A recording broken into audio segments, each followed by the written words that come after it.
Hi guys, good morning! So today is Wednesday. I'm just really happy that we are already in our 10th day ng daily vlog natin. Share ko yung morning routine ko sa inyo. By the way, ka-clarify ko lang, since nakakabasa ako ng mga comment na ginagawa ko daw tactic yung pagpapasexy para makakuha ng mga student. Hindi po. Kasi guys, eto, kaya ako laging naka-sports bra tuwing umaga. Lagi ako naka-sports bra. Ayan. Kasi po, pagising ko, nagbibihis na ako agad ng pang-workout ko. Para diretso na agad ako sa workout. So, hindi po ako nag-video para magpa-sexy, para makakuha ng mga estudyante at ng mga viewers. Okay? Hindi po ganun. Sakto lang talaga na every morning, naka-sports bra na ako kasi nga, nag-gym po ako tuwing umaga. Okay? So, total, since napansin nyo na rin naman tong aking workout clothes, ayan, share ko na lang din sa inyo na na-order ko to from TikTok. Sobrang ganda niya. Sobrang ganda ng quality. Ayan, meron siyang doble. Ayan, diba? Sobrang ganda ng quality niya. Sobrang lambot niya. And ang ganda rin ng sports bra. Talagang mapoprotektahan niya yung ano mo. So, ang ganda niya, guys. Ayan. So, pwede niyo ordering din to sa sa TikTok shop. Kasi, nung last time, nag-shopping kami ni Hergy sa Decathlon. So, naghanap ako ng mga sportswear ko. Tapos, wala, hindi siya baba ng 1,000, syempre. Kahit naman pumunta ka ng Nike or Adidas. Sabi ko kay Hergy, sige, ikaw na lang mag-shopping. Ako sa TikTok na lang mag-shopping. Kasi, yung quality sobrang ganda. And sobrang mura pa. Yun lang, share ko lang. Today, I just wanted to celebrate with you guys because finally, nakapag-ROI na tayo from the account. From the account na I've been showing you sa FX book natin. So right now, ito yung FX book natin. And as you can see, ayan, deposit tayo dito ng $2,000. And yung profit natin is $2,079 na. So, this is considered as ROI. Kumbaga, balik puhunan na tayo. With 106.77% na gain. So, from this account, pwede natin kunin na yung naging profit natin. And then, we'll keep continue trading na. Kasi kumbaga, nabalik na yung puhunan eh. Risk-free ka na eh. So, that's the goal. Kapag mag-trade ka, nalagay ka ng puhunan doon, ang goal mo muna dyan is mag-ROI. Pag bumalik na yung puhunan mo, ang ipang trade mo na lang is yung profit mo. Para yung attachment mo with that money is lesser. Yung risk exposure mo, zero. And syempre, ang pinaka-ultimate goal doon is makakapag-trade ka not because of your emotions but more of your strategy. And that should be your first ultimate goal, makapag-ROI muna. Kasi sa kahit anong negosyo, you should consider trading as a business. The goal of the business is mag-ROI, bumalik yung puhunan mo. Same with trading, ang goal mo is bumalik yung puhunan mo. That's why at all costs, you have to protect your capital. Kasi that is your tree. And you have to shower with knowledge yung tree na yon, so you will be able to, alam mo yun, harvest profit eventually. So ngayon, ang ginawa natin is, naglagay muna tayo ng puhunan, ng seed, tinaniman natin, nag-aral tayo na nag-aral, nag-trade tayo ng trade, with proper risk management, with discipline. And then, nung ayan na, nagkaroon siya ng bunga, nag-ROI na, pwede ko nang kunin yung puhunan ko. And then, hahayaan ko na lang dyan yung profit ko, so yun na yung kukuhaan ko ng profit regularly. Or yun na yung palalakihan ko. Kasi ang goal ko na dito, syempre, capital appreciation so I can trade more with lesser risk, diba? So right now, share ko naman sa inyo yung trades natin yesterday. So yesterday was July 12. Okay, lagyan natin July 12. July 12. Done. So ito yung naging profit natin from yesterday. We were able to generate $454. So, kung i-compute natin yan sa peso, it's 25,800. So, that's the goal, di ba? Ayan, nakaka-profit tayo every day, consistently. Kasi maraming pwedeng i-claim na parang, okay, nag-profit ako today. Pero nag-profit ka ba kahapon? Nag-profit ka ba nung isang araw? Kasi dapat, every day, every single day, or every time nag-trade ka. Hindi pwedeng one time, big time lang. Kasi pwedeng kumikita ka ng $1,000 today, and then the next day, nalugi ka ng $2,000. That's not a sustainable business. Kung ang goal mo lang is mag-screenshot ng profit mo and then i-share sa social media naging profit mo, that's a different objective, di ba? The goal is sustainable income. Pero syempre, sinishare din natin yung analysis natin with our community, and I'm really happy na nakakatulong tayo. Sobrang tawang ako, kahapon, nagbabasa ako, just reading the comment section, and then sabi niya, meron naman ako ibang Telegram din. Pwede ko naman i-message yung sarili ko. Tapos, magpanggap na estudyante. And then, kunwari, nagbibigay ng review. Guys, wala akong time gawin yun. Nagagawa ako ng separate na Telegram para mag-review para sa sarili ko. At i-post Every single day, nagpo-post ako ng mga reviews ng mga iba't ibang tao.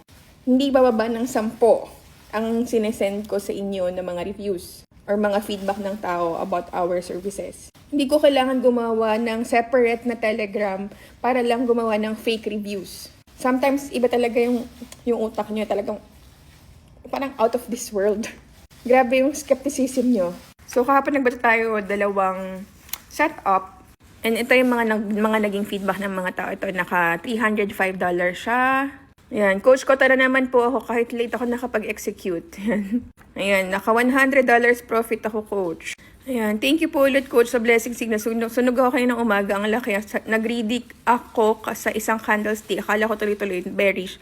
Nasa isip ko po noong time na yun, quick $100 lang. Saan tapos out na. Ayan, grabe Miss Lady, ang galing niyo po talaga. Tanggap ko na kanina natalo. Trust the process talaga. What a comeback. TP for hit. Thank you for the accurate signals. Muntik kanina ma-hit stop loss pero the trade went well. Learning na ako bit by bit sa signals and sa guide nyo before, during, and after trades. More power. Ayan. Thank you so much, Coach Lady. Ayan, kumita siya ng $234. Ito naman, kumita siya ng $8. I've been following you after mag-join sa ikaw na, but it was too late nung nakilala kita. Sana ikaw na lang naging coach ko. May pag-compare. Ayan, ito. Kumita siya ng $42. Diba? Ito, $12.5.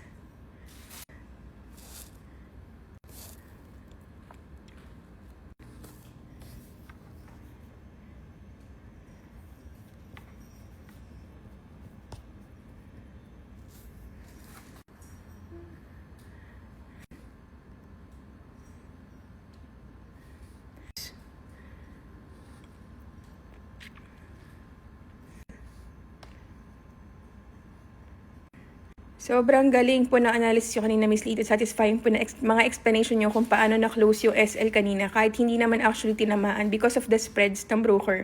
Mas na-appreciate po namin yung efforts nyo na matuto kami dahil naipapaliwanag nyo po sa amin, lalo na sa mga tulad namin na baguhan. And again, maraming salamat po. So guys, hindi ko po maipepeke itong mga reviews na to. Hindi po ako ganun kadesperada. So, iba't ibang charts yun, iba-iba yung kulay. Hindi rin ako gagawa ng mga iba't ibang charts ko. Ang kulay lang po ng chart ko is blue and gold. Kasi LTA color po yan. But anyway, I don't need to explain myself. What I will be explaining today is, paano ba yung naging setup natin yesterday? So, ito yung naging setup natin. Nagpa-sell tayo sa zone ng 3349, 3353. Ngayon, yung stop loss natin was 3356. So, ayan siya. Okay? So, nagpa-sell tayo dyan. Ngayon, bumagsak siya for a while. Bumagsak siya. Ngayon, may nagtanong dito. Kasi naka-TP1 na dito, di ba? Naka-TP1 na dito. May nag-question dito. Sabi niya, naka-SL po ako, 3356. Bakit po kaya nag-close yung trade ko? So, I've been getting a lot of messages about the message like this. So, parang, hindi naman na-touch yung SL ko, pero bakit nag-close yung trade ko? Ang pinaka-rason po niyan is spread. O sige, ang topic natin today is about spread. Ano ba ang spread? Hindi po yan palaman. Ang spread po is what the broker charges when you open or close trades. Kumbaga, cost of trading po ang spread. Diyan po kumikita yung mga broker. Isa sa mga pinagkakakitaan ng mga brokers, which is spread. Siyempre, kapag mas malaki yung spread mo, kahit hindi ka pa naman SL hit, since malaki yung spread mo, tatamaan na agad yung SL mo. That's one thing na you have to consider as well, yung broker. You have to choose the broker with the lowest possible spread. That's one thing kasi na hindi alam ng mga baguhan. That's why ine-educate ko kayo. If you really want to become effective in scalping, it's very important na yung spread mo is manipis. Kasi mas mahirap kumita kapag ang kapal ng spread mo. That is why ako, yung mga partner ko na brokers is hindi yung mga sobrang ang lalaki ng spread. Like si XS and Vantage. Si XS, ang spread lang yan. Super nipis talaga. Iba lang yung spread ngayon because morning siya. Pero kung mapapansin nyo, kung London session, New York session, ang spread ng XS nasa 0.5 lang. Ito gumawa ko ng computation for them. So kung mapapansin nyo yan dito, ayan, say for example, ito, trade natin gold. Diba? Yung difference ng bid and ask, yun po yung spread. So pag kinumpute nyo yan, yung difference nyan, pag binaynos nyo yan, kung gaano kalaki yung difference nun, yun po yung spread. So sa case na to, kunwari ito, 3346.43 ang bid, and then yung ask is 3346.48. So, kung ima-minus mo siya, nasa 0.05 lang. So, that's 5 points. Kasi you really have to check on this. Kasi baka ang kumikita lang dito is yung broker at saka yung IB. IB is the introducing broker, yung nag-refer sa inyo. Kasi the bigger the spread, the bigger the commission they get. Kasi baka magtaka kayo, hindi kayo kumikita. Yung IB nyo lang yung kumikita, diba?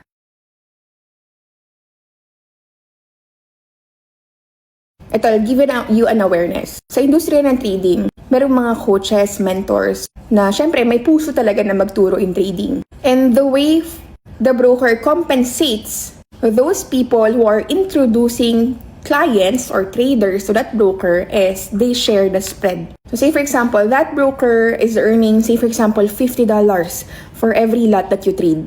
Now, if you are the introducing broker or the IB, you will be getting a portion from that spread. So yung coach nyo, yung mentors nyo, makakakuha sila dun. Kasi that's how the brokers compensate them.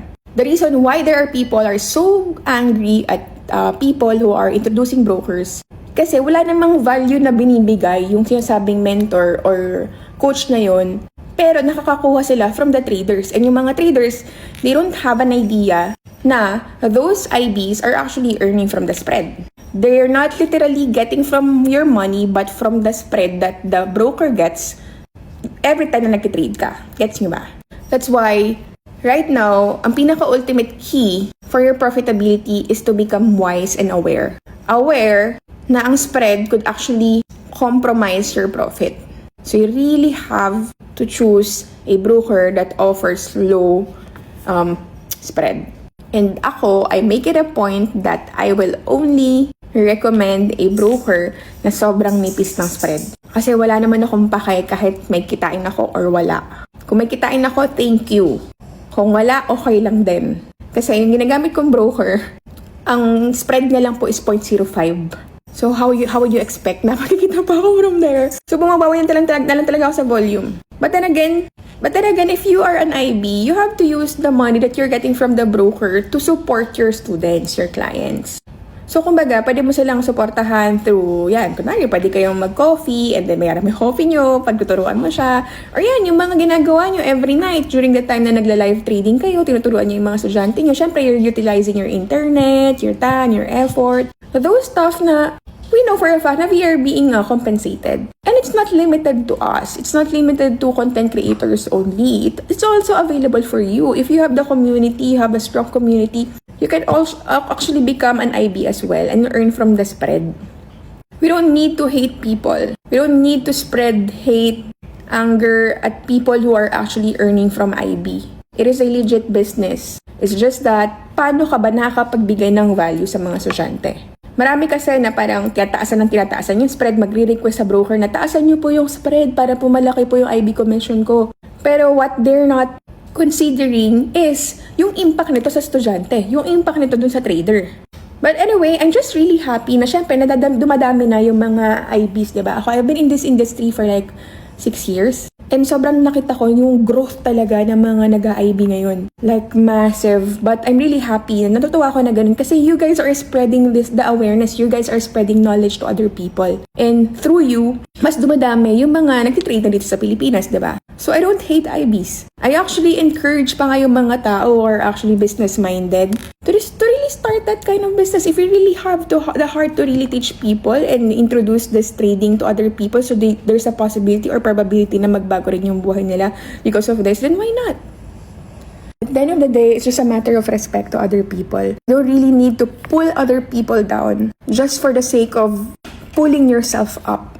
If you have been seeing online ng mga tao na naninira about sa mga ibang tao, mag-ingat kayo sa mga tao na yun kasi galit yun nasa puso ng mga tao na yun. Yung galit na yun lumalabas lang sa bibig nila. Whatever in your heart, whatever in your mind comes out in your mouth. Kaya you have to be very careful on what people you follow. What kind of people you follow. So let's go back to the topic, which is spread.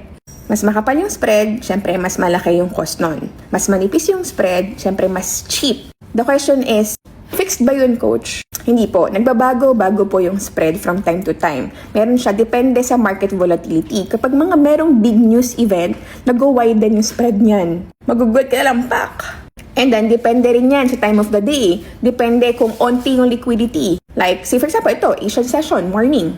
Kapag onti yung liquidity at onti yung mga participants sa trading, sa financial market, mas lumalaki yung spread.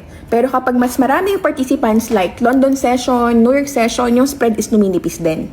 Ano ba yung mga accounts na maliliit ang spread? You can use ECN. Kasi yun, walang spread, pero maniningil sila sa komisyon. Pero ako, mas suggest ko na, sige, mag-ECN kayo. At least, kung mag-scalping kayo, kita kayo agad. Pero, ikukomisyonan kayo. So, ang masasuggest ko lang is to avoid trading during high-impact news just last night, di ba? We had our CPI. Like, almost 200 pips yung ginalaw nun. Imagine niyo yung forecast was favorable with US dollar. Pero, umakyat yung gold, di ba? For a while, pero bumagsak din siya. Kaya, ayun, know how to compute the spread. Be very careful.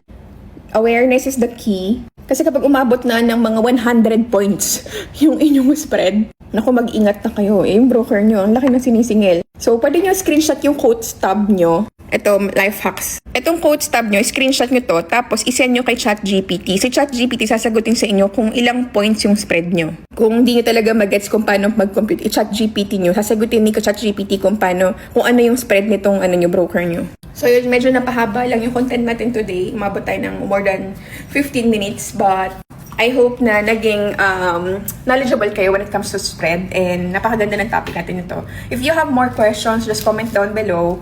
Then pwede natin i-topic sa next vlog ko. So, ayun lang guys. Good luck sa mga trades nyo today.